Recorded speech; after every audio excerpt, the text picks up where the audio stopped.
Philippine News. Mga kapuso, malungkot pong ibinabalita ng GMA Network ang pagpanaw ng aming minamahal na kapuso at kaibigan na si Mike Enriquez. Siya ay 71 taong gulang. Halos 2 dekada naging anchor si Mike sa 24 oras. Mahigit 20 taon din siyang naging host ng public affairs program na investigador. Si Mike ay nagsilbing presidente ng RGMA Network Incorporated at naging senior vice president and consultant for radio operations ng GMA. Siya rin ang host ng Super Balita sa umaga at saksi sa Double B sa Super Radio TZ Double B. Mahigit 50 taon nang pusong naglilingkod sa mga manonood at tagapakinig si Mike na nagsimula sa industriya noong 1969 at naging bahagi ng GMA Network noong 1995. Nagluluksa po ang Board of Directors, Management at empleyado ng GMA Network Incorporated sa pagpanaw ni Mike.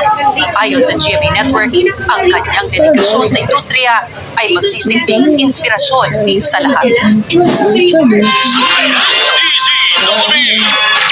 Magandang umaga Luzon, magandang umaga Visayas, magandang umaga Mindanao.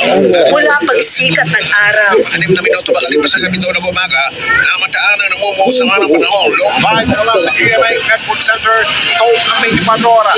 Bakit hanggang ngayon ay 8 milyon pa rin ang nagdodroga sa Pilipinas? hanggang sa pagkagat ng dilig na Nakatutok kami 24 oras. ang kanyang trademark na tinig Sabi nga ng edad same pa rin. ang naghahatid sa atin ng mga balitang walang kinikilingan at walang pinoprotektahan. Hindi namin kayo tatantanan. Mahigit 50 taon na ang career ni Mike Enriquez sa broadcasting. Nagsimula yan nung siya ay 19 years old pa lang.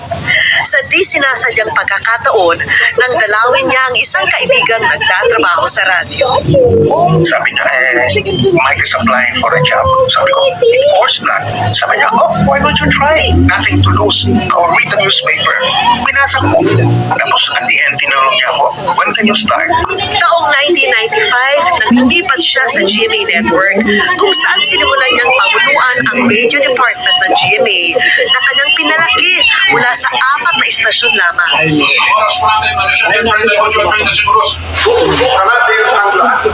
Ang kanyang TV career naman, hindi rin daw sinasadyang magsimula. Nang mga ilangan ang GMA ng male anchor sa isang election coverage, bagay na labis daw niyang ikinagulat.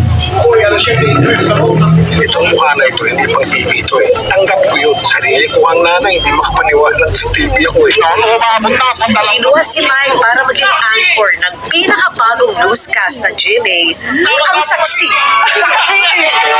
Nawag nila ako for a meeting. Sabi nila gusto nila fast-paced newscast.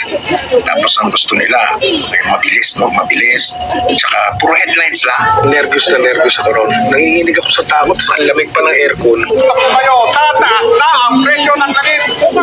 Mula dito, gabi-gabi na siyang naging tagapaghatid ng balita na pumukaw sa atensyon ng milyong-milyong Pilipino sa kanyang unique na estilo ng pananalita.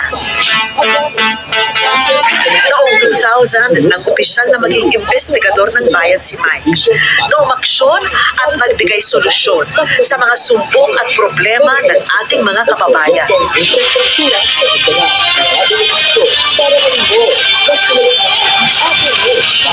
At pagsapit ng 2004, lalo pa siyang naging bahagi ng bawat gabi ng mga Pilipino Narito ang pinaka-respetado, pinaka-pinagkakatiwalaan. nang maging isa sa mga anchor ng 24 oras. Dahil hindi natutulog ang balita. Ang 24 oras na investigador ng bayan, tunay na ngang walang inaatrasan. Ng eleksyon 2010, si Senador Noynoy Aquino. Senador, magandang gabi po. Mula gera sa Iraq, Kahit sa anong tapo ng mundo kagaling dito, iisa lang kami. Iisa lang ang aming misyon. Lahat kami mamamahayag.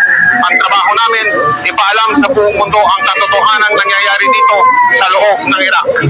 Dati, yan Ngayon, ito na, sa lupa. at yung pinakamalalakas na bagyo. Mahigit 20 minuto na kami lumilipad dito, papalapit na sa Tacloban. Lahat ng dinaanan namin, lahat ng bahay, sira. Tingnan ninyo ang mga tao, kanya-kanyang hakot na nung mga karga ng barko na mga sakong puti. Ni isang bubong, Mel, ni isang bahay, ni isang struktura o gusali. Wala ka makikita na walang pinsala. Mga nakapanlulumong trahedya. Hindi pa rin po nakakabangon mula sa nangyaring bakbakan at dating sentro ng komersyo dito po sa Marami. Ganito ang sistema dito, Mel. Mga makasaysayang pangyayari. Bakit kayo nandito sa Vatican? Bakit yung gustong makita si John Paul II? Ang sabi nila, Mel, kasi isa siyang mabuting tao. Sa mga sandaling ito, meron daw nagaganap na negosasyon para sa pag-resign ni Presidente Estrada.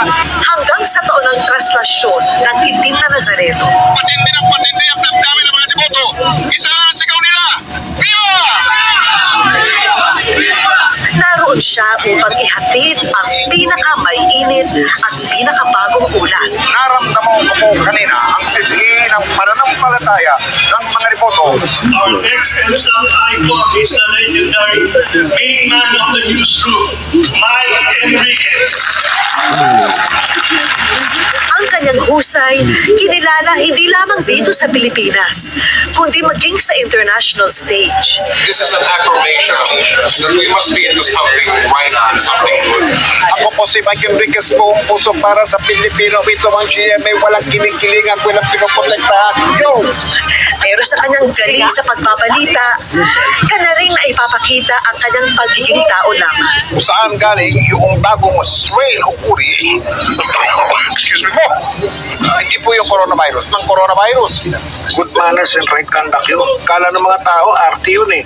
O gimmick, hindi po. Kasi bata pa kami, sinanay na kami na pag inuubo ka o pag pinahin ka, dapat mag-excuse me po ka. Sa eleksyon 2019, pusuan ang totoo. Nitong eleksyon 2019, pinag-usapan at naging viral din ang ilan sa mga sinabi ni Mike. Gusto ko silang singilin.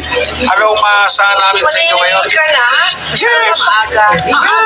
singilan mo? Oo, para magkaalaman. Ngayon pa lang, magkaalaman na para sa habang umuusad ng kanilang termino, check natin yung ginagawa nila versus yung ipinangako nila. Ngayon, ang aming minamahal na si Mike, hindi muling maririnig ang tinig matapos ang kanyang pagkikipaglaban sa karamdaman. Pero sa aming puso, malinaw na malinaw pa rin ang kanyang boses. Hindi namin kayo tatantanan. Ako po ang inyong kapuso, Mike Enriquez. Gabay namin sa paghati ng serbisyo at katotohanan at ng matapang na pagbabalita.